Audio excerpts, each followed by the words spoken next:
Fala galera, me chamo Jonathan Fernandes, está numa plataforma de número 243. Estou aqui com ele, Rafael Fernandes, que é xará do meu irmão, tem o mesmo nome que meu irmão e tem o mesmo sobrenome que meu irmão e mesmo sobrenome que eu, né? Fernandes também é um cara muito querido, um cara que daqui a pouco eu vou falar mais sobre ele, mas antes eu queria que ele falasse dele mesmo, se apresentasse. Rafa, para quem não te conhece, quem você é, e muito obrigado por você ter aceitado o meu convite, meu amigo, muito especial para mim. Valeu, mano, meu mano Acre, valeu, gente. Bom, por coincidência, eu também tenho um irmão que se chama Jonathan Fernandes, então a gente tem isso daí em comum. Como já foi brevemente apresentado, meu nome é Rafael Fernandes, né? Eu tenho hoje 33 anos, sou casado, graças a Deus, com a mulher mais linda do mundo. Perdão aí, licença poética para quem tem as suas dignas.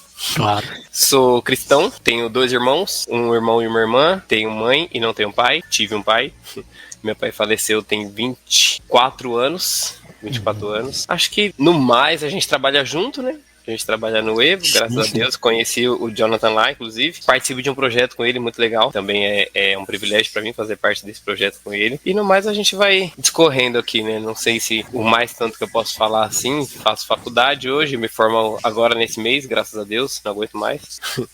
E é isso. Beleza. Inclusive, eu te falei na apresentação que eu ia comentar sobre você. Eu acho que eu nunca te falei isso. Eu acho, não, tenho quase certeza. Eu nunca te falei isso, mas assim, te conhecer é muito importante para mim pela pessoa que você é, obviamente, mas além disso, por conta desse projeto que você falou que a gente tem junto, né? Que eu apelidei de Igreja Sem Nome, mas o fato de ser Igreja Sem Nome já é um nome, né? Então, a ideia não é nome nem ter nenhum nome nenhum. Inclusive, essa ideia é baseada numa música do Vitor Kivitz, né, que é o filho do Ed René Kivitz. Ele fala, povoou no nome do sem nome. E eu fiquei pensando sobre isso, né, tipo, Deus, ele tem vários nomes e ao mesmo tempo a gente chama ele de Deus. E Deus pode ser, Deus é relativo, tipo, Deus é que nem pai e mãe, vários pais e várias mães. Mas a gente sabe que, ao mesmo tempo que ele não tem um nome específico, a gente sabe quem é ele, é o único, é ele. E aí eu acho que eu nunca te falei isso, mas assim, você é provavelmente resposta de oração pra mim, e eu acho que não só pra mim, para todo mundo que está no projeto. E a gente tem esse projeto hoje online, de igreja online, e muito foi você que me ajudou, né? Eu te fiz a proposta, você rapidamente aceitou, e hoje a gente está semanalmente se encontrando. Obviamente, o projeto de Deus não é nosso, não está na nossa mão, o mérito não é nosso, mas você é um grande agente disso, tem grande participação nisso. E eu queria deixar aqui nesse programa esse registro. E Rafa, te falando sobre como funciona o programa, o nome se chama plataforma por um motivo muito poético, né? Porque é numa plataforma que a gente coloca as coisas, né? Por exemplo, numa mesa a gente coloca o prato, a gente coloca, debruça as coisas ali, as ideias, e aqui a gente escuta histórias, a gente coloca nossas histórias aqui. E eu queria ouvir um pouco da tua. Quem é o Rafael? Onde nasceu? Como foi a adolescência? Como é que... Você pode, já que você falou do marco da convenção, você pode contar também como é que foi a convenção. E na medida que você for contando, se tiver alguma coisa que eu queira aprofundar, eu te interrompo e a gente aprofunda. Pode ser? Maravilha, maravilha. Bom, primeiramente, glória a Deus, né, pelo projeto. Tem de verdade mudado a minha vida, assim, da minha casa. Inclusive, ontem eu saí pra comemorar o aniversário da Esther. Pra quem não sabe, o nome da minha esposa é Stephanie.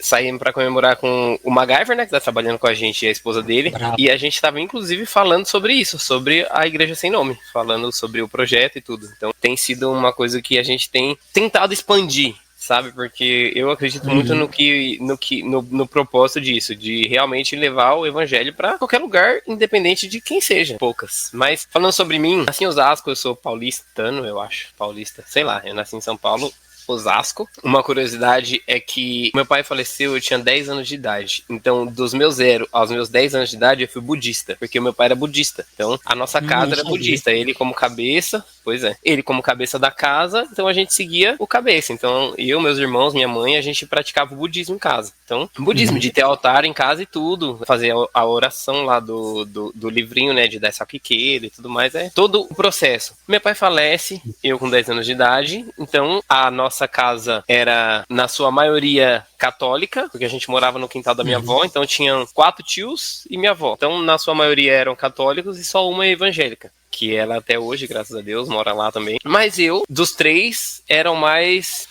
vou dizer, maluco. Eu sempre fui o mais, que deu mais trabalho, mais doido. Tem história aí pra contar até o último de loucura que eu fiz assim, quando moleque. Mas eu não podia sair pra rua, então, tipo, meu pai segurava muita gente em casa. A gente morava na periferia, então era muito perigoso na época. Hoje não tanto mais. Continua sendo um lugar perigoso, onde minha mãe e meus irmãos moram, assim. Mas na época era muito mais. Então, tinha facção que comandava lá a vila, então era doideira. Então, por isso, meu pai não deixava a gente sair muito. Depois que ele faleceu, que eu comecei a ir pra rua. E aí, você sabe, né? Vai pra rua, influência negativa, você bobo de tudo, mas eu sempre fui de me comunicar muito fácil, de fazer amizade muito fácil, então me adaptava muito fácil às pessoas, mas também era bobinho de cair em tudo. Então comecei a fazer amizade, fumar um cigarro, fumar uma maconha, não sei o que lá, e aí não tem como, né? Você mora na periferia, só vende droga, você tá na rua. Fatalmente, infelizmente, o futuro vai ser esse. Se você não tiver um alicerce muito sólido, é isso que vai acontecer. E eu não tinha esse alicerce muito sólido. O meu pai era o homem da casa, então ele dava direção, e minha mãe era totalmente submissa a ele. Meu pai faleceu, minha mãe não soube ser pai, infelizmente, e nem era o papel dela ser pai. O papel dela era ser mãe, e ela foi mãe extraordinariamente, mas ela não conseguiu ser pai e mãe. E eu não a culpo por isso. Eu fui e fiz o que eu quis fazer. Então, passei esses anos aí pra frente, até meus 18 anos, na rua, assim, literalmente vivendo. Eu ainda não usava nenhum tipo de droga pesada e tudo mais, fumava maconha, mas eu era da rua, do rolê. Loucão, todo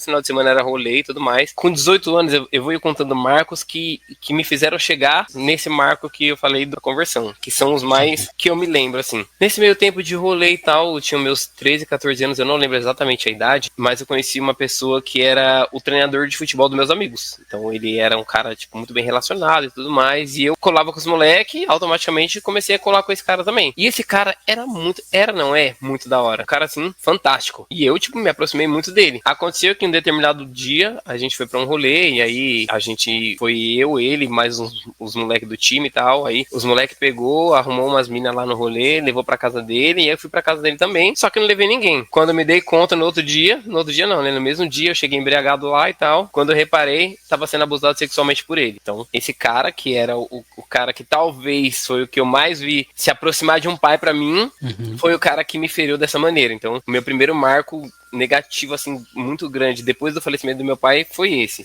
Eu nunca tinha tido relação com nenhuma mulher ainda, então com 13, 14 anos, eu não lembro exatamente a idade, era nessa faixa, minha primeira relação foi com um homem, então imagina isso na cabeça de um jovem que vive à mercê, né, vamos dizer assim, e eu sempre na sombra dos meus amigos todos muito mais bonitos, ricos, blá, blá, blá, do que eu, pegava várias minas e eu, patinho feio, era um engraçado só. Então imagina, aí minha cabeça pirou, então foi muitos anos até, me arrisca dizer que até eu me converter com 24 anos, minha cabeça era perturbada nesse sentido, eu tinha medo de me aproximar de mulheres, de não conseguir lidar com elas, talvez um bloqueio, eu não sei exatamente o que acontecia, mas eu passei muito por isso. Então, esse primeiro marco negativo com 14, 15 anos, e eu nunca contei pra ninguém, eu não tive coragem de chegar na minha mãe, contar pra ela, não tive coragem de chegar nos meus amigos e contar pra eles, porque eles conheciam o cara é muito influente, ele era treinador do São Caetano, mano, é um time grande, tá ligado? Ia ser uma repercussão muito louca, assim. Mas primeiro que eu não sentia no meu coração que eu devia fazer isso, eu não era cristão ainda nessa época, mas eu já sentia no meu coração algo me dizendo que talvez não fosse o caso, sabe, de fazer algo nesse sentido. Tanto que eu chamo esse cara pra ir lá em casa, pra trocar uma ideia com ele, e perdoo o cara. Eu não conhecia Jesus nem nada, mas eu perdoei o cara. Eu falei, olha, é o seguinte, isso foi muito zoado e tal. Eu falei tudo que eu queria falar pra ele, de como eu me senti e tal, mas eu falei pra ele, mano, eu te perdoo por isso, mas felizmente a gente não troca mais. Não tem condições de a gente trocar mais, sair juntos, dar rolê e tal. Você conversou com ele nessa mesma idade que ele tinha ou foi anos depois? Sim, eu acho que não deu meses. Não deu meses pra me chamar ele. Eu acho que eu tinha uns 14, 15 anos, mano. Eu não era tão criancinha, não. Entendi. Troquei essa ideia com ele, uma ideia até madura da minha parte, eu acho, né? Hoje eu entendo por que eu fiz isso, mas na época não. Enfim, isso me machucou de uma forma. Mentalmente, fisicamente, eu não digo nem tanto, claro que machucou, né, mas não mudou o Rafael por fora, mudou o Rafael por dentro, então isso foi uma perturbação que eu tive na minha cabeça durante muito tempo, tanto que eu não conseguia, eu tinha trava, né, quando eu ia tentar me aproximar das meninas e tudo mais, muito por conta disso, eu acredito hoje, mas continuei vivendo, minha vida, conheci pessoas, conheci mais amigos e tudo mais. Eu era bem conhecido, assim, na escola, porque eu sempre fui esse cara comunicativo de tudo, assim, então eu me expandia em todo lugar. Aí, com 18 anos, terceiro ponto alto, assim, da minha vida foi um acidente que eu sofri. Eu tava trabalhando, trocando um telhado, em frente ao Memorial da América Latina, na Barra Funda, e no último dia, nesse trabalho, era a última telha que eu ia colocar e ir embora. Eu pisei na telha pra ir embora e ela tava podre. E aí eu caí direto. Eram 12 metros de altura e eu caí e me esborrachei no chão. Foi, uma loucura. Quebrei fêmur, maxilar, bacia. Uma doideira. Meu lado esquerdo praticamente inteiro eu arrebentei ali. O milagre já tá vivo, né? Mas foi, assim, uma loucura. Porque todo mundo que viu e ouviu, a pessoa que viu, depois eu fiquei sabendo, o cara que tava me supervisionando, ele tava no chão quando aconteceu. Ele viu a queda inteira. E eu fiquei sabendo que ele, primeiro, abriu mão do valor que ele ia receber desse trampo, porque ele não quis, e ele ficou traumatizado 3 meses na casa dele, sem sair. Caramba. Eu falei, mano, loucura. Eu fiquei sabendo disso depois de muito tempo. Tanto que um dia ele me viu na rua, eu lembro disso, depois de muitos anos, ele me viu na rua, ele tava muito louco. Tava chapadão. Quando ele me viu na rua, ele ficou são, mano. Tipo, foi loucura. Ele viu e falou, mano, não é possível. Porque ele me viu andando, normal, como se nada tivesse acontecido. E pra quem viu o acidente, de estar vivo é um milagre. De estar andando é outro milagre. Agora, de não ter sequela nenhuma, aí é só Deus mesmo. Não tem outra explicação, não. Então, esse acidente foi um divisor de águas na minha vida, assim, no sentido... Até então, eu não sabia se Deus realmente existia. Porque não tinha ninguém que falasse pra mim, olha, Deus é real. Todo mundo falava, mas era aquele Jesus que era uma informação pra mim. O Jesus que todo mundo no Brasil, 90% sabe quem é. O Jesus crucificado lá das cruzes no pescoço, que todo mundo sabe quem é. Do filme da Globo, o Jesus europeu. Esse era o Jesus que eu conhecia. Mas naquele dia, alguma coisa me disse, não é possível você estar vivo. Não é possível. Então, realmente existe um Deus. E tá eu no hospital, fazendo 1 milhão de promessas pra minha mãe. Não, eu vou sair do hospital. Se eu sair, eu vou pra igreja. Se eu sair, eu vou não sei o que. Se eu sair, eu vou não sei o que lá. Processo dificílimo. Fiquei, eu acho que 6 meses de cama na igreja. 6 meses de cama no hospital. Eu fiz fisioterapia, milhares de coisas lá dentro, mas nesse meio tempo minha mãe recebeu 3, entre aspas, atestado de óbito lá, né? 3 vezes que os médicos chegou nela e falou, olha, se despede porque dessa noite ele não passa não. Por 3 vezes minha mãe passou por isso, mas ela já tinha recebido uma palavra de uma moça e ela creu nessa palavra. Talvez esse acidente foi pra me dizer que Deus é real e fazer minha mãe acreditar nisso também, porque ela creu na mulher. Isso foi muito louco. Ela disse que isso ajudou muito ela a passar por isso, porque ela já tinha passado pela morte do meu pai. E o meu pai morreu de câncer. Então ela passou muito tempo com ele no hospital. Eu lembro que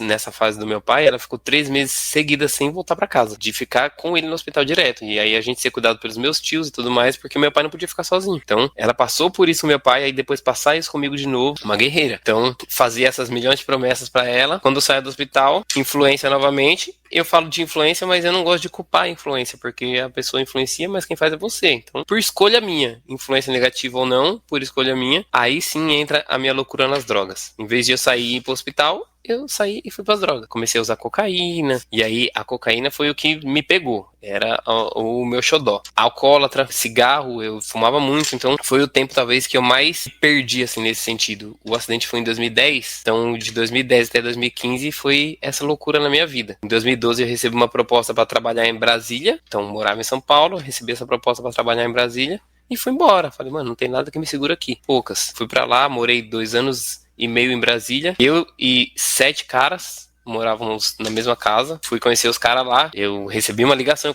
O meu chefe, a primeira vez que eu ouvi a voz dele foi por telefone. Eu fui conhecer ele depois de 1 semana que eu já tava lá. Então eu fui maluco, assim, de pegar a mochila e ir embora sem saber de nada. Mas deu tudo certo no final, né? Mas ali era a doideira, né? Porque ali não tinha break. Não tinha minha mãe, não tinha meus irmãos, não tinha meus amigos que podiam fazer por mim. Eu morava com 7 fumantes, 4 usuários de droga. Então era tudo que eu queria, né, naquela época. Falar, estouro. Ganhava muito dinheiro, ganhava de 6 a 7 mil por mês. Pra viver a vida que eu queria viver, ali foi tudo pra mim me perder. Então talvez foi o momento da minha vida, assim, que eu mais me perdi nesse sentido de ilusão, sabe? De a gente achar que a gente tá preenchendo o vazio porque a gente tem o dinheiro que a gente quer, que a gente vai pro rolê que a gente quer, que a gente faz o que a gente quer porque a gente é livre. E eu já sei que não era livre. Eu era escravo de uma falsa liberdade, que eu acreditava ser a liberdade, mas as noites que eu dormia sozinho no meu quarto lá e olhava pros lados e não tinha ninguém via. Eu podia ter o dinheiro que fosse no banco, podia ter o rolê que fosse no dia anterior, mas na hora de dormir que eu olhava pros lados eu não tinha minha família, não tinha meus amigos, não tinha prazer nenhum, então foi uma loucura. Esse processo foram 5 anos, de 2010 que eu sofri o acidente até 2015, que foi onde eu aceitei Jesus, foram 5 anos nessa vida de loucura. Então, história, você sabe algumas, né, que eu já contei lá no no trampo. Tem muitas, assim, de loucura, mas todas voltadas pra nada, um vazio. Até que em dia 1º de junho de 2015, foi durante 4 domingos que eu fui pra igreja com uma colega minha, que ela me chamou durante esses 5 anos, foi a pessoa que investiu em mim, ela me conheceu, eu tava na cadeira de rodas do acidente, e foram 5 anos investindo na minha vida. E eu falando pra ela, eu não quero saber, para de pregar pra mim, eu não quero saber de pastor, eu não quero saber de igreja, eu tenho minha vida, eu não preciso disso. E ela não desistiu, então, glória a Deus pela vida dela, assim, de ter investido na minha vida, de ter insistido em mim. E eu sei que o 4º domingo que eu fui pra essa igreja, que foi no dia 1º de junho, foi no dia que eu acordei sabendo que minha vida ia mudar. E literalmente mudou. Eu aceitei a Cristo nesse dia. Nesse dia eu entrei na igreja fumante, alcoólatra e usuário de droga. E eu saí de lá ex-fumante, ex-alcoólatra e ex-usuário de droga. Porque eu não fumei mais, não bebi mais e nunca mais usei droga. Foi automático, entre aspas, né? A gente acha que foi instantâneo, mas é um trabalhar que Deus fez na minha vida durante muito tempo. Mas talvez a maior cura foi da identidade, manja? Por conta de tudo que aconteceu, da falta da paternidade, do abuso sexual, de não ter um papel de homem, tipo, na minha vida que me instruísse, que me falasse as paradas. Até hoje, talvez eu sofra um pouco por conta disso, mesmo tendo uma referência de pai que é Deus, eu ainda sinto essa falta de coisas que eu podia ter aprendido, manja? Então, isso me mexeu muito comigo, mas Deus me trouxe essa identidade de filho novamente. Então, isso mudou muito a minha vida, assim, e de lá pra cá a história, né? Tudo novo. Basicamente, a trajetória até esse momento é essa aí. Essa sua última fala, eu me identifiquei muito. Encontrei uma identidade. Eu também encontrei uma identidade em Cristo quando me converti. Eu entendo que conversão era só uma, né? Não tem como, tipo, me converti 2 vezes. É só uma, mas eu tive 2 processos de conversão. Tipo, a primeira, que é aquela muito inocente ainda, né? Inclusive, eu até contei no podcast recente que eu gravei com o Pedro. Foi quando eu fui pra uma igreja quadrangular que tinha no meu bairro. Eu fui por influência dos moleques da rua, que a gente jogava bola junto, e o pessoal começou, tá tendo culto, não sei o que, pai e tal. E aí eu fui, e a minha conversão de fato, minha segunda conversão de fato, foi quando, ironicamente, né? Quando eu saí da igreja, né? Em 2013. Que foi quando eu de fato, tipo, encontrei respostas para muitas perguntas que eu tinha e eu não encontrava na igreja, ou pelo menos não encontrei da forma que me respondesse de fato. E aí, muitas das minhas dúvidas e muitas das minhas inquietações, elas caíram por terra aí. Então, por exemplo, a minha ausência de pai. Eu encontrei em Deus esse pai. E assim, quando eu falo encontrei em Deus esse pai, não é de uma forma figurativa. Não é de uma forma pra ficar, tipo assim, não é uma alegoria, sabe? Não é um como se fosse. Sim. Não, é de fato. Né? É de fato um pai, de verdade. E outra coisa que você falou também aí, que eu quero juntar com a minha fala agora. Eu ainda tenho minhas crises de identidade com o meu pai, por exemplo. Tenho minhas crises de identidade com relacionamento. Então, inclusive, o meu livro é uma síntese disso, né? A minha namorada, por exemplo, a gente fez 1 ano de namoro agora, ela sofreu muito durante esse período de 1 ano por causa das minhas crises. De não me achar bonito, não me achar forte, não me achar o suficiente, ser sempre o patinho feio da turma, ser sempre o cara que não se entende o porquê que tá aqui, né? Inclusive, no meu texto do meu aniversário, eu coloquei lá 29 anos tentando entender meu lugar no mundo, que é de fato o que eu tenho buscado e o que eu tô buscando. Só que a diferença é que quando a gente encontra Cristo, ou quando Cristo encontra a gente, como queira pensar, esse ponto de interrogação que existe na vida humana, de onde viemos, para onde vamos, o que precisa fazer aqui, ele perde a força que tem sobre nós, tá ligado? Não sei se você vai concordar comigo. Mas, tipo assim, as nossas crises deixam de ter um fator essencialmente de crise. Você começa a entender que o mundo jaz do maligno, as pessoas são pecadoras. Infelizmente, as coisas acontecem porque acontecem. E assim, a gente não é excludente. A gente não é mais bonito do que o fulano. Por que aconteceu comigo? Mas a pergunta não é essa. Por que não com você? Por que com você não tinha que acontecer? A pessoa era tão boa. Exato. Foi o que aconteceu quando eu perdi meu amigo, cara. Meu amigo morreu no acidente de moto. E essa foi minha ideia com Deus. Eu fiquei tão em crise que eu falei, caramba, tem tanta gente por aí fazendo mal. Assim, eu usei os criminosos, né? De gente que mata as pessoas diariamente, gente que vende droga, que escraviza pessoas da droga, gente que bate em mulher, que bate no pai, bate na mãe. Essas pessoas estão vivas, saudáveis, com saúde. E meu amigo, ele só trabalhava e cuidava da filha. Tipo assim, o máximo de mal, entre aspas, que eu nem considero mal, que ele fazia era beber. Mas isso aí, porra. E me leva, o meu melhor amigo, só leva uma pessoa como ele, tá ligado? E, só um adendo aí, que é mais uma coincidência nossa, né? Que eu também perdi o meu melhor amigo. A gente tem muita coincidência, incrível. É loucura.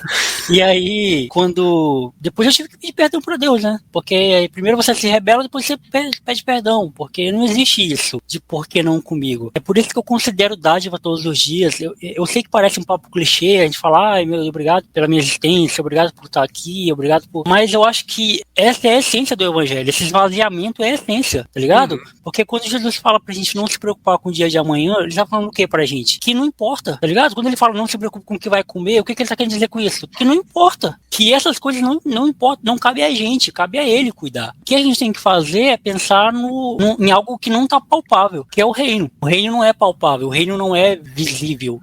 O reino é uma ideia que nós cristãos temos como uma ideia concreta, já é, mas ainda não, né? O paradoxo, né, do já é, mas ainda não. Ou seja, já existe, mas ainda não existe, mas a gente tem que confiar nisso, tá ligado? E ouvindo você falar, eu já conhecia muitas histórias que você contou aí, ouvindo você falar, eu meio que me identifico também nesse bagulho. Tipo, foi quando eu encontrei Cristo, repito, ou quando Cristo me encontrou, foi que as minhas crises, e ainda existem, né? Crises pra caramba, só que agora elas não me dominam mais. É como se eu fosse realmente liberto, né? É exatamente o que eu tava pensando. A crise não é dominante sobre nós, né? É porque a gente pensa que quando a gente tá passando por isso, a gente pensa que esse é o inferno que a gente vai viver pro resto da vida. Quando a gente não tem um porto seguro, entre aspas. E é exatamente o que eu vejo em Cristo. Cristo, ele é o Redentor, né? Ele fala isso, né? Que ele veio pra nos redimir e pra trazer pra gente a esperança que a gente nunca teve. E foi isso que eu encontrei. Pai, o Redentor, o amigo, fiel, tudo, né? Igual você falou, ele não tem nome, mas um dos nomes que ele fala é eu sou. Ele é tudo, ele é tudo. Então, é difícil pra gente, eu tenho visto muitos debates, assim, sobre, de cristãos e ateus, né? E é difícil você explicar. Não tem como explicar. A gente nunca vai convencer ninguém do que a gente tá falando aqui, e nem é a nossa ideia, eu acredito. Sim. Mas quando você tem a experiência, a sua experiência, o seu encontro. Eu vi uma vez um pastor, Paul Washer, não sei se você manja. Conheço. Ele foi começar uma pregação e aí ele tava falando exatamente assim. Aí ele fala assim, eu posso chegar aqui pra vocês e falar o seguinte, vou dar um exemplo aqui, eu marquei com você às 10 horas de Brasília. Aí das 10 horas de Brasília eu não chego, 11 horas, meia-noite, aí meia-noite e meia eu chego e falo pra você, mano, cheguei. Desculpa o atraso. É que eu tava vindo pra cá, aí quando eu fui atravessar a rua, um caminhão passou por cima de mim, mano. Aí eu me levantei, dei um atrasinho ali, mas já tô aqui. De duas uma. Qual é a chance de eu ter um encontro com um caminhão, ele passar por cima de mim e eu continuar o mesmo? Ou eu sou louco, ou eu sou mentiroso. Eu tenho essas duas opções, certo? Aí a pergunta, quem é maior? E aí eu acho que essa aqui até a ciência concorda. Um caminhão ou Deus? Basicamente, Deus é maior. Qual é a chance de você ter um encontro com Deus e você ser a mesma pessoa? De duas uma. Ou você é mentiroso ou você é louco. Não tem outra explicação. Então, eu acredito que esse encontro seja o que muda a vida. Sabe, o encontro real de você com o seu pai, que é o que a gente tá falando aqui. Então, é difícil explicar, mas eu não quero explicar, sabe? Eu não preciso explicar nada pra ninguém. Ninguém me explicou, eu fui atrás e eu conheci porque ele me ganhou com as cordas de amor dele. E simples. É loucura mesmo pra explicar a conversão, mano. Conversão é um bagulho que não se explica, tipo. E às vezes a gente tava conversando, né, você e eu, sobre a conversão de Zaqueu, né? Tipo, a conversa que ele teve com Jesus. E ele saiu de lá da casa dele querendo devolver tudo aos pobres. E que bizarro é isso, tipo. E a gente olha pro jovem rico, não quis abrir mão, tá ligado? Da riqueza que ele tinha. E Zaqueu era o contrário. Zaqueu já tinha pegado os pobres, ele queria retribuir, ele queria devolver porque não era dele. Eu lembro muito quando eu era criança, minha mãe, ela não deixava eu pegar nada de ninguém, nada de lugar nenhum. Uma vez eu cheguei em casa com um carrinho pequenininho mesmo, tipo, miniatura. Cheguei em casa que eu tinha achado na rua. E a minha mãe me fez devolver. No dia que você achou, eu falei, achei na rua, não, da escola pra cá. Mas é seu? Eu falei, não, mas tava na rua. Mas foi você que perdeu? Eu falei, não. Vai lá e coloca no mesmo canto que você achou. Aí eu fui lá e achei, e coloquei no mesmo canto que eu achei. Desse dia em diante, sei lá, eu tinha uns 7, 8 anos, sei lá. Desse dia em diante, eu nunca mais peguei nada de ninguém em lugar nenhum. Até hoje, por exemplo, quando alguém pede a minha namorada às vezes pede, amor, pega sei o que na minha bolsa. Eu pego a bolsa e dou pra ela. Eu não abro a bolsa dela. Tá ligado? Tanto que eu fiquei com isso. E isso é um pouco do que Jesus faz com a gente, tipo, o encontro com Jesus, ele é tão real, ele é tão agressivo, usando uma palavra mais para poder exemplificar, que você não consegue ver o mundo mais da mesma forma. E por isso que quando você peca, ou então quando você tá no erro, né, usando um jargão aqui mais popular, quando você tá no erro, atualmente te acusa, porque tem um Espírito Santo agora na tua vida, de ele sabe e ele te acusa do que é pecado, ele sabe aonde você está errando, e ele sabe o porquê que você está sendo acusado, tá ligado? Quando Adão e Eva, por exemplo, pecam e, tipo assim, eles viviam nus, só que eles só têm essa noção de que eles estavam nus depois do pecado, porque até então eles não era problema para eles estar nu. Porque de fato não deveria ser um problema estar nu, tá ligado? Passou a ser um problema depois do pecado, quando o pecado entrou no mundo. E quando a gente tem a noção do reconhecimento do nosso pecado, é vergonhoso pra gente ficar diante de Deus, saber que o Espírito Santo mora em nós, está no pecado, está errando, tá ligado? É por isso que eu gosto de separar um pouco as minhas conversões, porque o momento que eu tenho que eu tô inserido num contexto de igreja e que eu tô de fato convertido, entre aspas, essas coisas não têm muito sentido para mim. E eu acho que quando essas coisas não têm sentido para um cristão, você não é um cristão de fato, né? Você no máximo é um crente, você no máximo é uma estatística de evangélicos do Brasil, tá ligado? Você entra pro IBGE como um cara que tem uma religião. Mas é isso que você falou, as suas atitudes têm que mudar. É por isso que o nome é conversão, não é uma adaptação, não é mover daqui para lá, é converter, você deixa de ser. Ele tira o coração de pedra e coloca, é uma cirurgia espiritual, e coloca um coração de carne. Ou seja, você ainda é o mesmo Rafael? Sim, mas não também. Mais um paradoxo do evangelho, né? Você é o mesmo, mas não é o mesmo. É bem isso. Você falando disso daí, eu me lembro do meu pai. O meu pai era um cara extremamente sábio, assim, tipo, dizem na rua, os amigos dele, que eu sou a cópia escarrada do meu pai, assim, tanto fisicamente quanto personalidade. Tipo, ele era o cara que atraía a galera, era o cara que era o amigo de todo mundo, que todo mundo amava estar perto, era esse cara. Só que eu não conhecia esse meu pai. Dentro da minha casa ele não era esse cara legalzão. Ele não era ruim, ele era pai. Pai ele ama, pai corrige, e ele sempre corrigiu. E aí você contou uma história e, por incrível que pareça, eu vou te falar outra coincidência.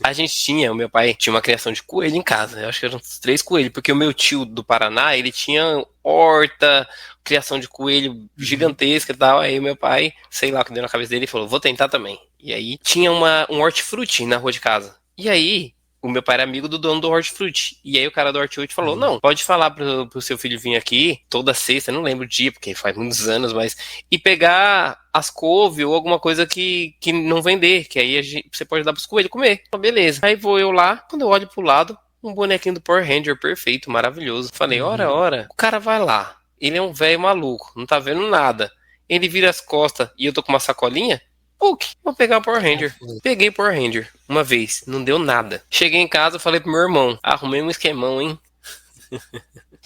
Arrastei meu irmão pro crime. Sei que no final das contas, de 4 visitas que eu fui lá, eu montei o esquadrão inteiro dos Power Ranger. Caramba. Chega um dia na minha casa, o meu pai, ele sempre corrigiu a gente. A gente entenda como eu. Sempre meus irmãos tomavam corretivo por causa de mim, porque era sempre eu que aprontava. E meu pai sabia. Só que ele sempre falava, quero saber quem foi. Se ninguém falar, vai apanhar todo mundo. E aí os meus irmãos eram muito fiel a mim, eu achava incrível. Aí eu tinha que falar pra eles, pro meu pai que era eu. Ele sabia que era eu, mas ele queria que meus irmãos falassem que era eu. E aí meus irmãos falavam, ele ia pedir perdão pros meus irmãos e depois continuava a surrir em mim. E era surra, não era aquele, não sei o que, apanhava, depois tinha que ajoelhar no milho, tomar banho quente com sal, era coisa de doido. Mas nunca tomei um tapa sem motivo. Meu pai nunca me deu um tapa sem motivo, então isso eu achava incrível. Só que nesse dia, eu descobri que ele descobriu. E eu falei, mano, tô morto. Acabei de falar aqui que eu apanhava com recorrência. Nesse dia, ele me chama, vem aqui. Me chamou no quarto pra conversar. Falou, vocês ficam aí fora. Minha mãe e meus irmãos. Até minha mãe, acho que pensou nesse dia, eu vou ficar viúva de filho.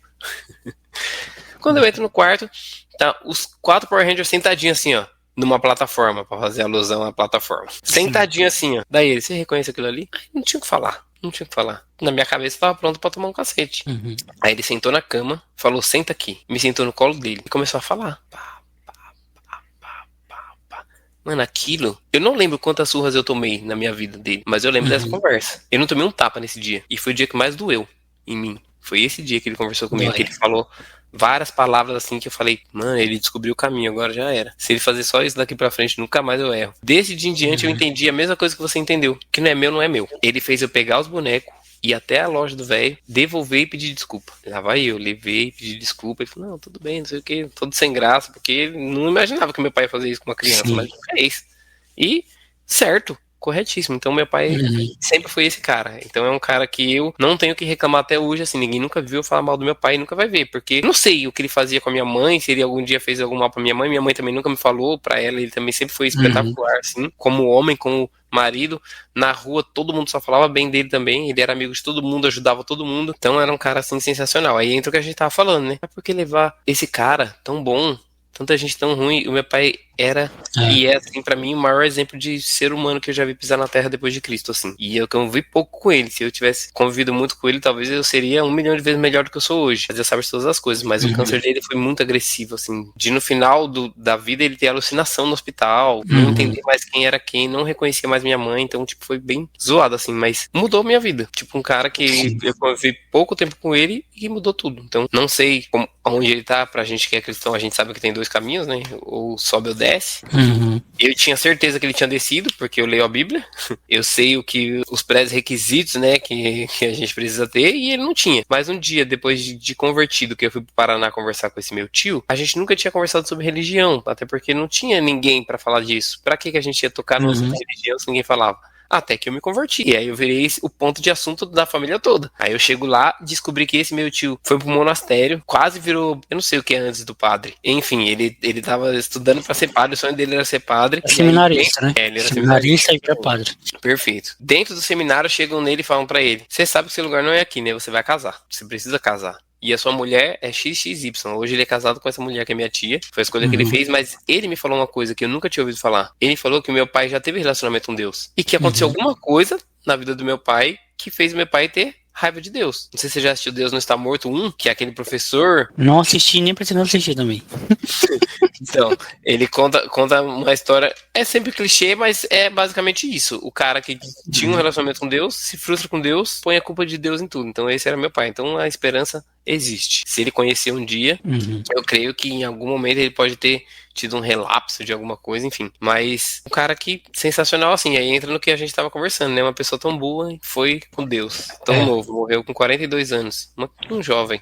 Porque se a gente parar pra pensar, não existe. Esse negócio de pessoa boa só funciona pra nós, né? Pois é. Pra Deus não funciona esse bagulho, tipo, porque se todo mundo é pecador, ou seja, se todo mundo tá no erro, assim, é como o Tasso Liturgo, né? Ele citou no debate que ele participou. A diferença entre Hitler e Madre Teresa de Calcutá pra Deus é nenhuma, assim.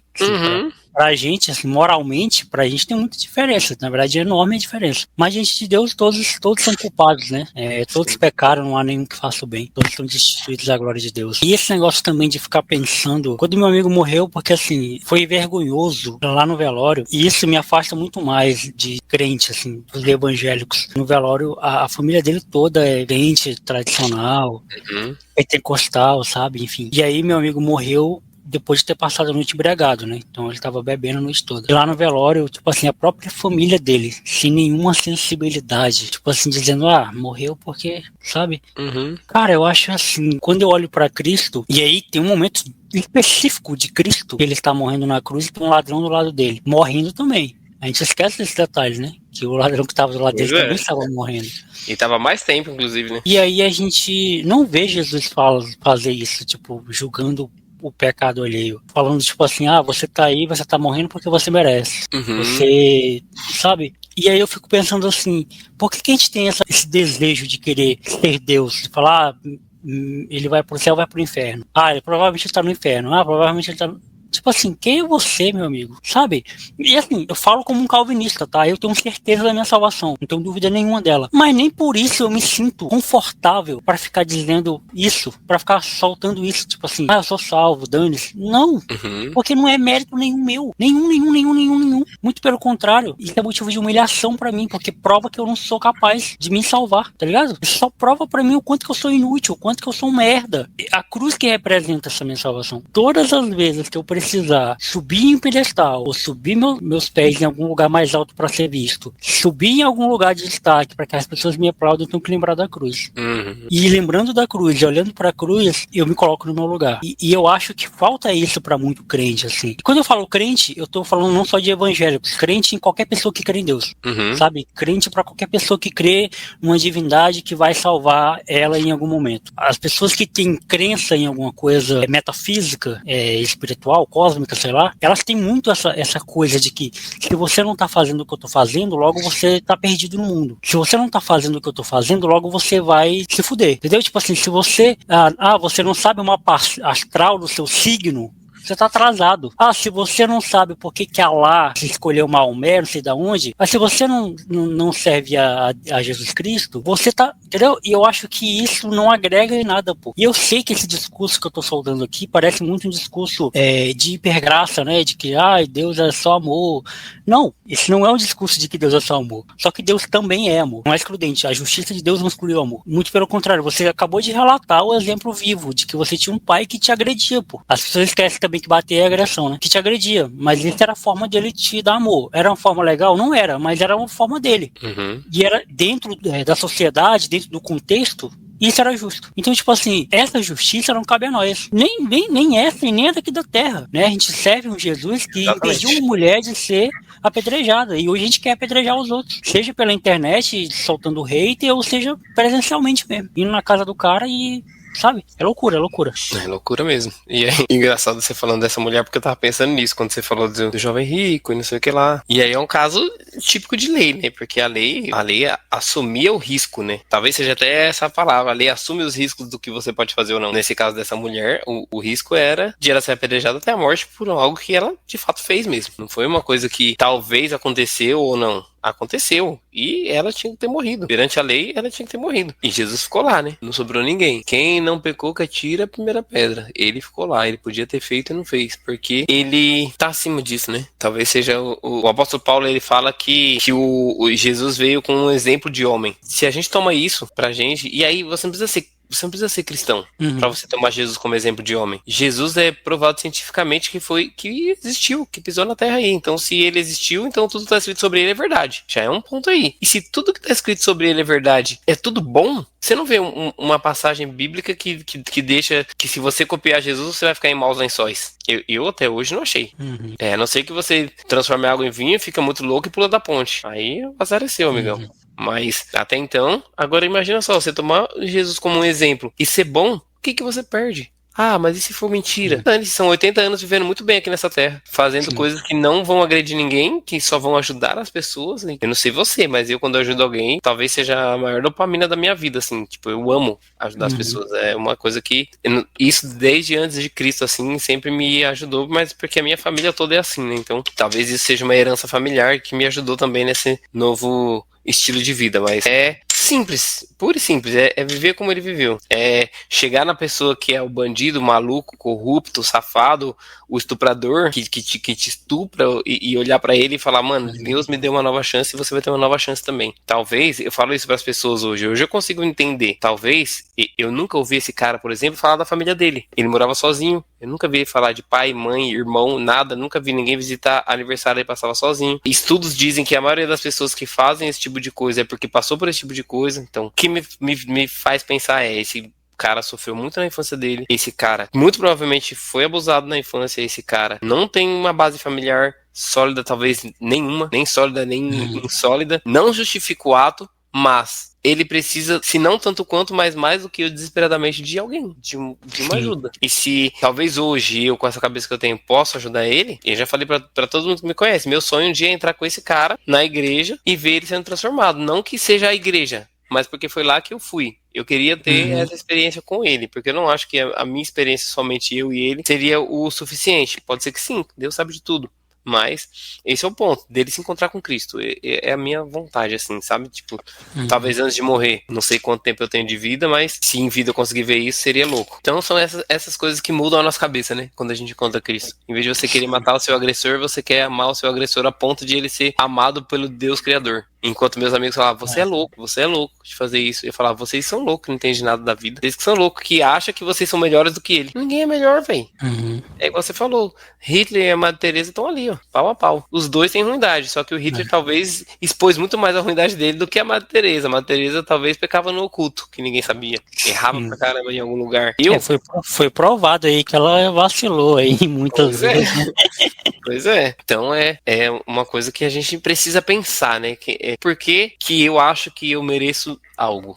Eu sou igual a você, eu penso sempre quando eu penso que eu mereço algo, eu olho, eu fecho o olho e eu vejo a cruz. E aí eu penso, o que eu merecia era estar ali, ó. Aquele prego era pra ser na minha mão, que eu que faço merda. Pronto. Maldito aquele que ser pregado no madeiro. Jesus não era maldito, nunca foi maldito por ninguém. E nunca vai ser. Não, vai ser, infelizmente, mas maldito por bocas imundas, né? Então é uma coisa muito louca. E aí a nossa conversa foi parar nisso, né? Sabia que a gente ia parar nisso. Tem uma ilustração muito legal que eu gosto de fazer em relação à justificação de Cristo pela graça. Mais ou menos como uma relação de uma mãe. Eu vou falar mãe porque minha referência sempre foi materna, né? Nunca tive referência paterna. Mas é mais ou menos uma mãe e um filho, por exemplo.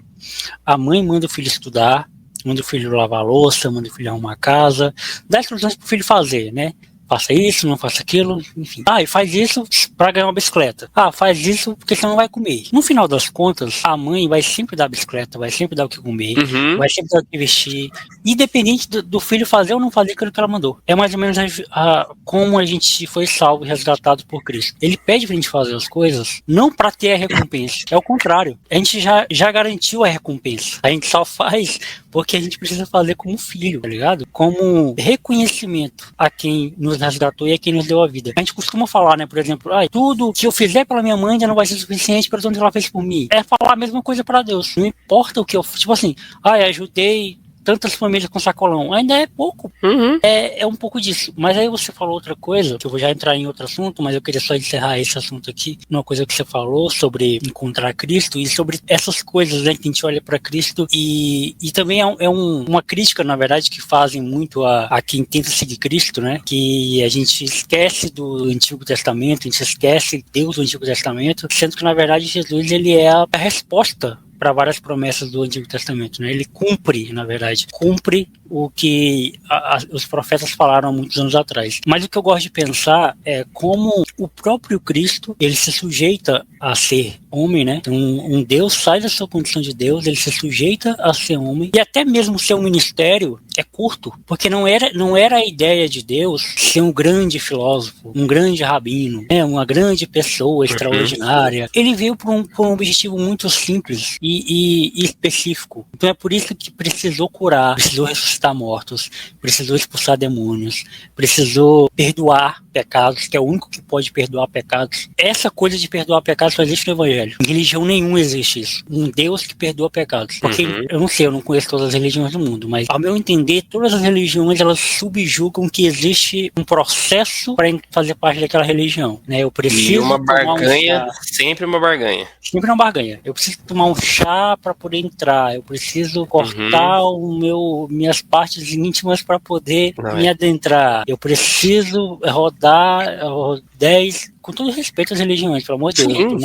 Não é nenhuma falta de respeito, não, mas todas as religiões têm essa barganha. E aí o Evangelho fala assim, tu não precisa fazer nada disso pra ter uma relação comigo. Venha da forma que está. Obviamente, depois que você vir, você vai ter que mudar. Mas venha do jeito que tá. Não precisa ir voltar em casa, tomar banho, lavar a louça. Não. Eu não acho que não é nem você tem que mudar. É inevitável. É o processo da conversão, né? O processo leva à mudança. É impossível, é impossível. Igual eu falei no começo, é impossível você ter um encontro com Deus e continuar o mesmo. Ninguém te obriga a fazer nada, mas você não se sente mais parte. Tipo, eu não parei de fumar porque o pastor no púlpito falou pra mim, você tem que parar de fumar porque você é crente. Eu parei de fumar porque não fazia sentido mais na minha vida, velho. Não fazia sentido mais. Eu não parei de beber porque o cara falou pra mim, você tá se embriagando todo dia, seu alcoólatra. Para com isso que você vai pro inferno. Para de beber porque eu falava, mano, eu enchi o meu copo e a minha felicidade durava até o copo esvaziar. Hoje, eu não preciso de copo pra ser feliz. Ponto. É literalmente isso, é processo, exatamente o que você falou, é um encontro com ele diário, é você entender que realmente o que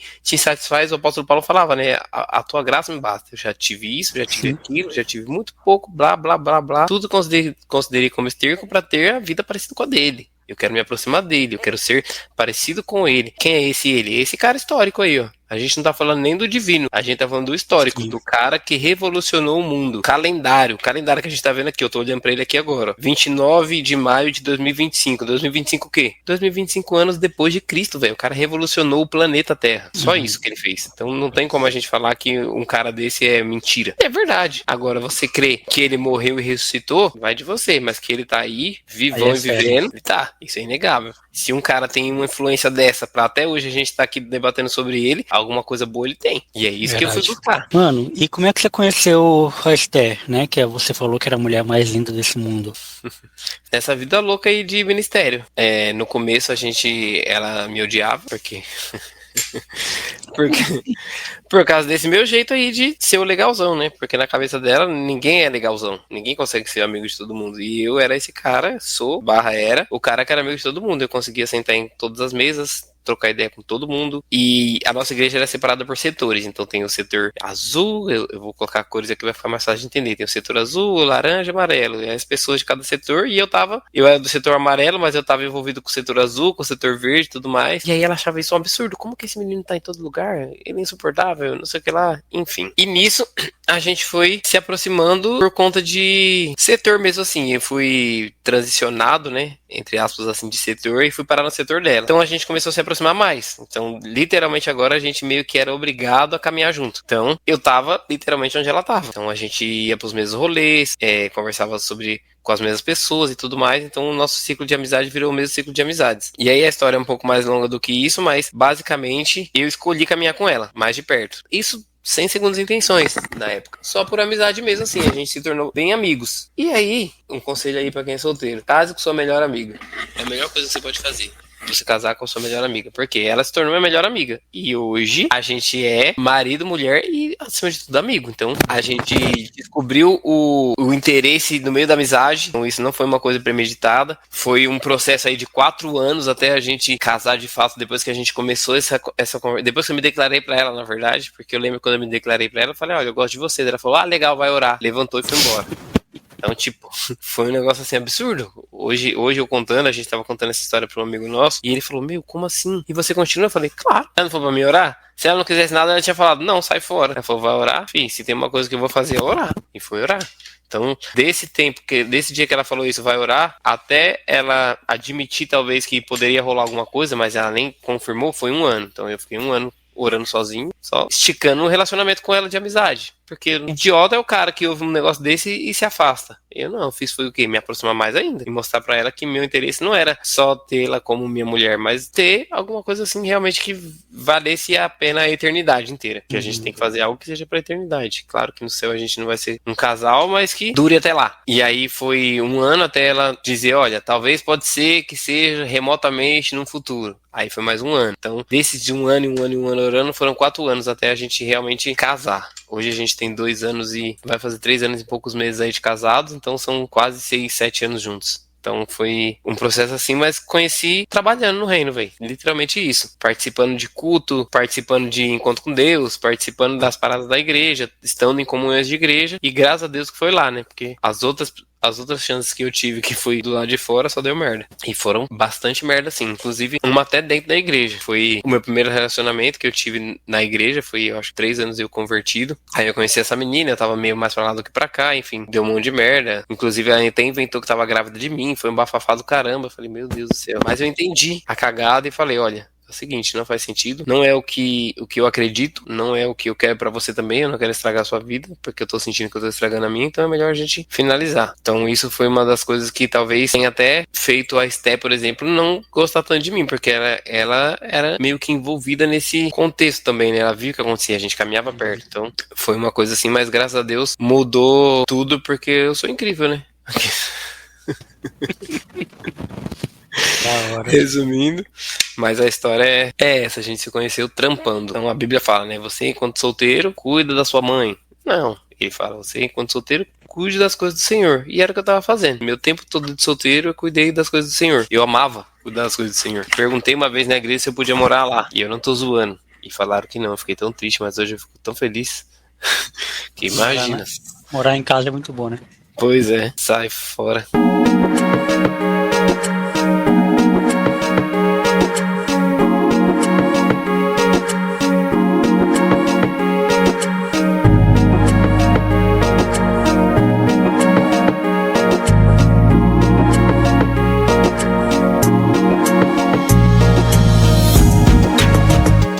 quero saber de uma história que você já contou em off sobre a sua viagem missionária, né? Uhum. Como é que foi? Como é que você chegou lá? Boa. Hoje não tem mais na nossa igreja o que tinha antes, mas a gente teve uma época... A nossa igreja é uma igreja missionária, então a filial dela, a principal matriz, é na Amazônia. Então foi um pastor que sentiu no coração de que ele precisava ir pra lá. E ele foi pra lá evangelizar ribeirinhos e assim nasceu a nossa igreja. Inclusive, eles têm um trabalho incrível por lá, em Santarém, evangelizando ribeirinhos ainda até hoje, tentando ganhar o máximo possível, porque é uma das regiões menos alcançadas do Brasil. Foi assim. E aí a gente tinha esse projeto de... A gente tinha uma parceria com uma igreja da África, um projeto social, na verdade, que é colocando os pés na África, pisando os pés na África. Um negócio assim, alguma coisa com o pé na África.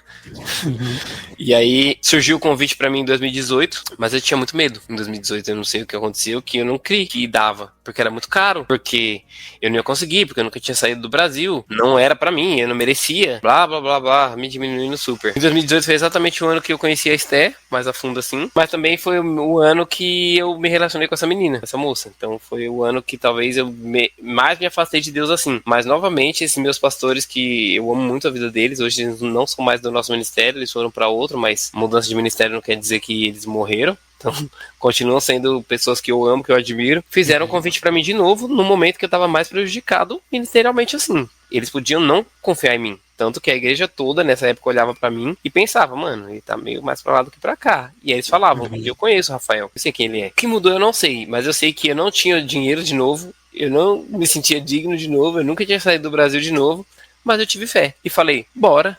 E o processo foi louco assim, porque a viagem custou pra cada um de nós, mais ou menos, uns 12 mil reais. Eu tô chutando aqui por baixo, porque o meu visto e o dos pastores foi negado 3 vezes. Foi os únicos vistos que foi negado, o meu e deles 2. Então a gente só de visto pagou 3 vezes o visto. Então só de visto a gente foi aí quase 2 mil reais. Então deu muita cagada assim. Mas do meu bolso, que eu tive que desembolsar, que eu corri atrás pra desembolsar com rifa e os caramba, foi 2 mil. De onde saiu esses outros 10? Não me pergunte, porque eu não faço ideia. Eu sei que eu fui. Então, já começou aí o milagre, né? Porque a gente conseguiu fazer com que fosse real. Chegando lá, são 10 horas de avião, mais 8 horas de van. Uma van que cabe 5 pessoas com 15. Então, imagina que confortável que foi. Um negócio assim absurdo pra você chegar. E a gente ficou em Moçambique. 30 dias em Moçambique. E assim, eu indico pra todo mundo que tenha a oportunidade. E eu acredito que a oportunidade se faz também. Então, creia, tenha fé e acredite. Uma experiência transcultural na vida. Uma só. Não precisa ser na África. Qualquer lugar que seja fora do Brasil. Porque a gente vive uma bolha. Mesmo estadual já é uma mudança do caramba. Se a gente vai de estado pra estado, a bolha já fura. Mas...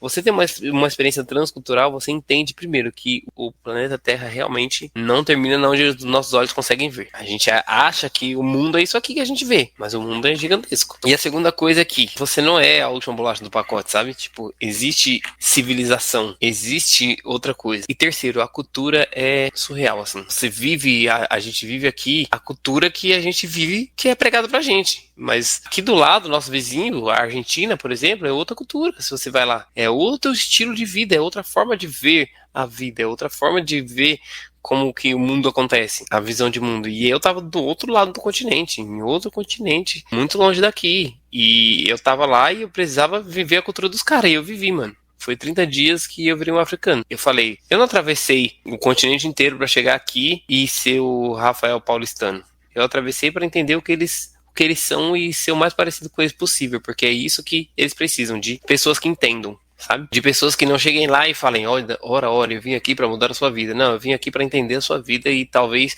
compartilhar um pouco da minha e se ajudar. A gente tá aqui para se ajudar. Eu fui lá achando que ia ensinar e só aprendi. Aprendi muito, assim, tipo, aprendi sobre gratidão. Talvez o que mudou a minha vida, assim, foi gratidão. Foi entender que eu não preciso... É o que você falou. A Bíblia fala que eu não preciso me preocupar com o que eu vou comer amanhã. E é exatamente como eles vivem. E nem é por escolha.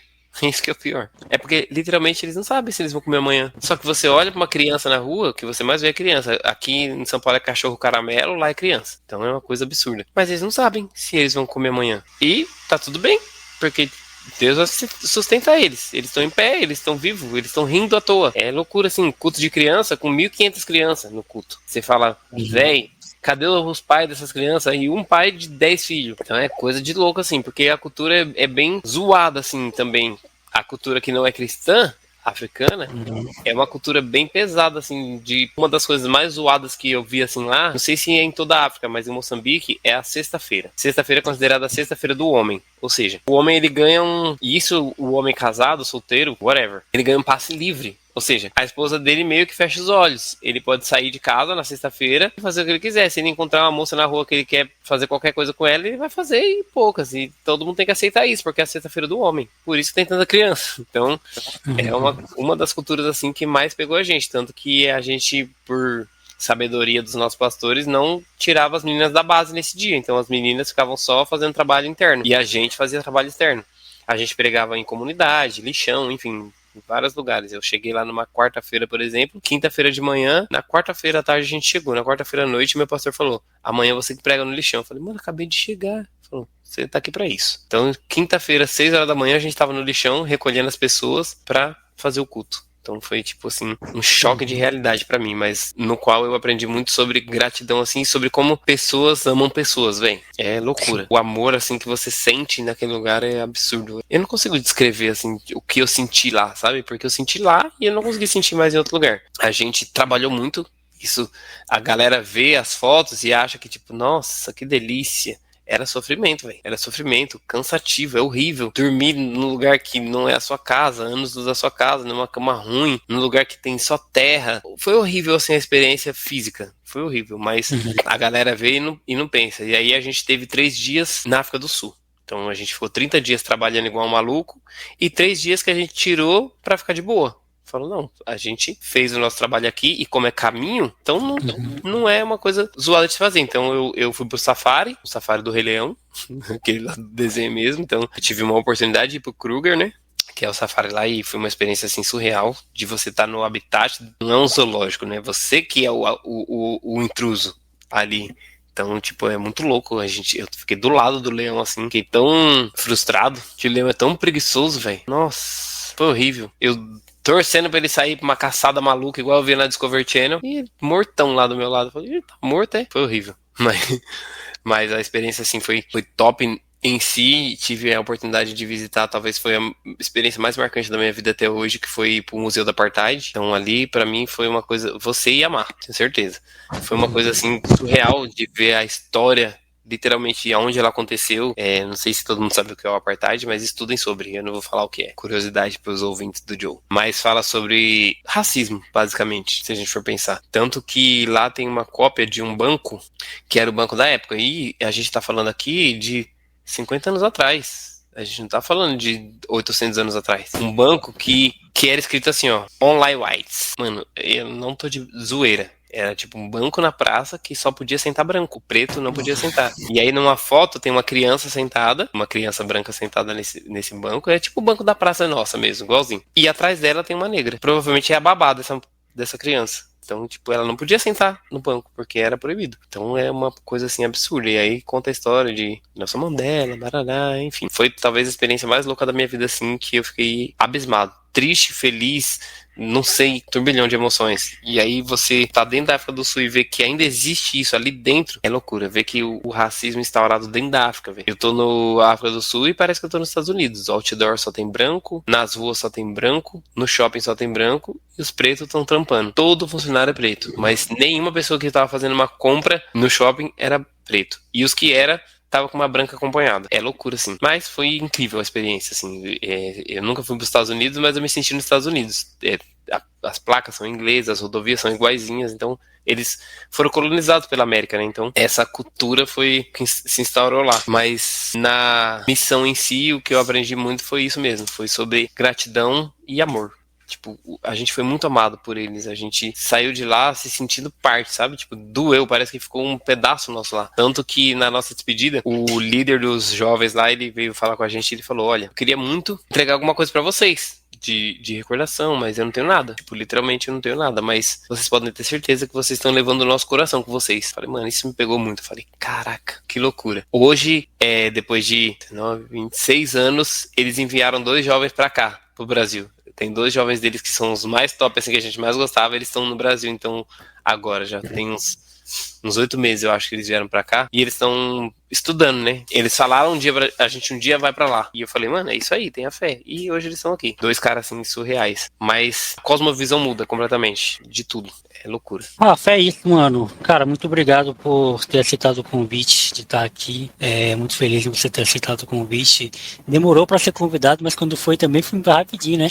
Pois Rapidinho marcamos, rapidinho agendamos. E eu tô muito grato mesmo de ser seu amigo, né? De ganhar mais um amigo no último ano. É muito importante pra mim ter a sua amizade. E eu gosto de brincar que o final do programa é o lugar de fala do convidado. É o momento onde o convidado pode falar o que quiser. Falar algo que eu talvez não tenha perguntado, porque ficou claro que não é uma entrevista, é um bate-papo. Como todo bate-papo, a conversa vai pra onde tem que ir. E fique à vontade pra falar. E mais uma vez, obrigado por aceitar o convite. Fechou. Eu queria realmente agradecer mesmo, assim, de verdade. Eu também, como eu falei, por onde eu passo, eu faço amizades e não é uma coisa que forçada, acontece naturalmente, mas você é um presente pra mim, mano. De verdade, assim.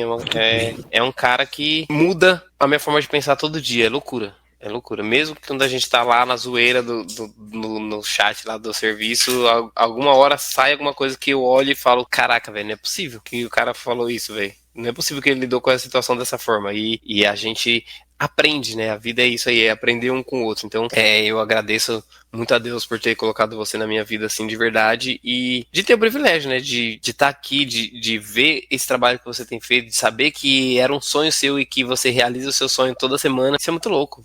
São poucos que têm esse privilégio de poder realizar o sonho toda semana. Tipo, tem gente que tem um sonho, realiza o sonho e acabou ali. Aí ele tem que partir para outro sonho. Você tá realizando seu sonho sempre. Isso é muito louco, e saber que você ama fazer isso e inspira pessoas, né? Que talvez um dia olhe e pense, eu não posso. Pode, velho. Você pode fazer o que você quiser. Só ter coragem. Eu tenho certeza que não foi fácil. Que não é fácil até hoje. Não é fácil. Pois é. Mas tá aqui. Por exemplo, um exemplo é, você marca com a pessoa e aí a pessoa não aparece, que é o que tem acontecido, né? Eu imagino que deve ser tipo frustrante e para qualquer um pode ser, putz, não vou mais fazer. E não, você tá aqui firme e isso é muito louco. Então, glória a Deus pela sua vida, de verdade, que você continue esse trabalho, que eu sei que você não vai parar, mas se um dia você pensar em parar, como você já falou pra mim, que você tem às vezes problema de autoestima e tudo mais, mano, você é incrível. Ponto. Se ninguém falar nunca isso pra você, tem aquele cara que a gente sabe que fala, que você olha pro espelho e você é mais semelhança dele. E aí não tem como você olhar pro espelho e falar que Deus é um inútil, que Deus é pequeno, que Deus não vai conseguir. Se você é mais semelhança dele, você vai conseguir poucas. É isso. Um abraço aí pra todo mundo. Acredite nos seus sonhos, nunca desista. Esse daí é o Pelegrino que fala. Um streamer que eu sigo. É isso aí. Até a próxima. Valeu, irmão.